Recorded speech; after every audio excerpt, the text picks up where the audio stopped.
ये पूरा कॉन्टेक्स्ट जो है वो सुशील कुमार मोदी के निधन से जुड़ा हुआ है। और मौका नहीं था,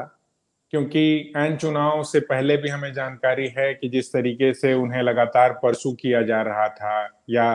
भारतीय जनता पार्टी के शीर्षस्थ नेताओं की ओर से उन्हें कॉल किया जा रहा था, वो जब कॉल नहीं उठाए तो फिर वो उनको अपने तरीके से अप्रोच किया गया और उन्होंने अपने स्वास्थ्य का हवाला देते हुए कहा कि वो इस चुनाव में सक्रिय नहीं रहेंगे। तो ये बिहार के लिहाज से मुझे लगता है कि ये बैच ऑफ जो 77 की बातचीत होती है, क्योंकि चाहे वो सुशील मोदी हो, लालू प्रसाद हो या नीतीश कुमार, इन सभी को बैच ऑफ 77 कहा जाता है। कि ये तिकड़ी जिसने एक तरीके से बिहार को अपने तरीके से प्रभावित किया, सजाया, संवारा, कांग्रेस के विरोध की राजनीति जिन्होंने शुरू की, भले ही सुशील कुमार मोदी विद्यार्थी परिषद से जुड़े रहे और जनरल सेक्रेटरी चुने गए उस दौर में जब लालू प्रसाद अध्यक्ष चुने गए, और बाद के दिनों में जिस तरीके से उन्होंने भारतीय जनता पार्टी की राजनीति शुरू की, या फिर आरएसएस में जिस तरीके से सक्रिय रहे। और विशेष तौर पर आप कहेंगे कि एक बिहार के भीतर जो राजनीति होती है और जो राजनीति के अलग अलग धड़े हैं, 2 से 3 पॉइंट्स दिखाई पड़ते हैं उसमें। जो एक राइट विंग है पूरा, और विशेष तौर पर जो भारतीय जनता पार्टी है, वैसी मजबूती नहीं थी। आप देखेंगे कि भले ही देश भर में भारतीय जनता पार्टी मजबूत हो रही हो, मगर बिहार के भीतर वैसी मजबूती नहीं थी। और बाद के दिनों में जब आप देखेंगे कि 2005 से लेकर के नीतीश कुमार सीएम बनते हैं, तो उनको सीएम बनवाने से लेकर के उनकी पार्टी में उनके साथ साथ अपनी पार्टी को संभालते हुए, और लगातार जिस तरीके का एक स्ट्रगल रहा है सुशील कुमार मोदी का, वित्त मंत्रालय संभालते रहे हैं। और हमने अलग अलग मौकों पर देखा है कि जिस तरीके की तैयारी एक राजनेता की होती है, 2015 से 17 के दौर में भी जब सीएम नीतीश कुमार दूसरे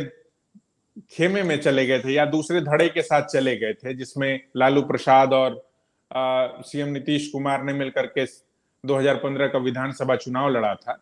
तो भी ख्याल होगा कि जिस तरीके से बिल्कुल व्यवस्थित तरीके से उन्होंने एक खिलाफ की राजनीति की थी। और उसके बाद लालू एंड फैमिली पर जिस तरीके के आरोप लगे, और उस आरोपों के कंटेक्स्ट में सीएम नीतीश कुमार ने क्लैरिफाई करने को कहा, और क्लैरिफाई न करने की स्थिति में फिर से वो भारतीय जनता पार्टी के साथ चले आए। तो मुझे और इस बीच भी जिस तरीके से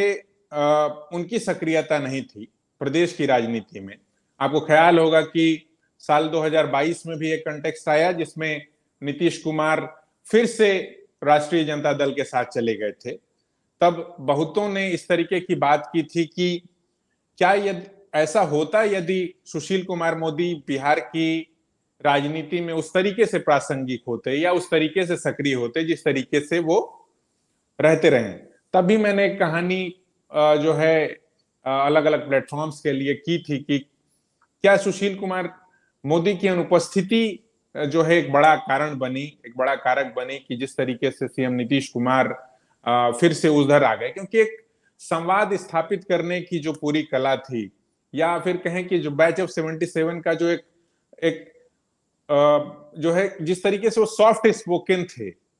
कभी भी ऐसा नहीं देखा कि उन्होंने अपनी पिच हाई की हो। भले ही वो राजनीति का दावत में रहे, लालू एंड फैमिली के खिलाफ तो लगातार आप देखेंगे कि सोशल मीडिया से लेकर के मीडिया के अलग अलग धड़ों में वो व्यवस्थित तरीके से सारी चीजें करते थे। और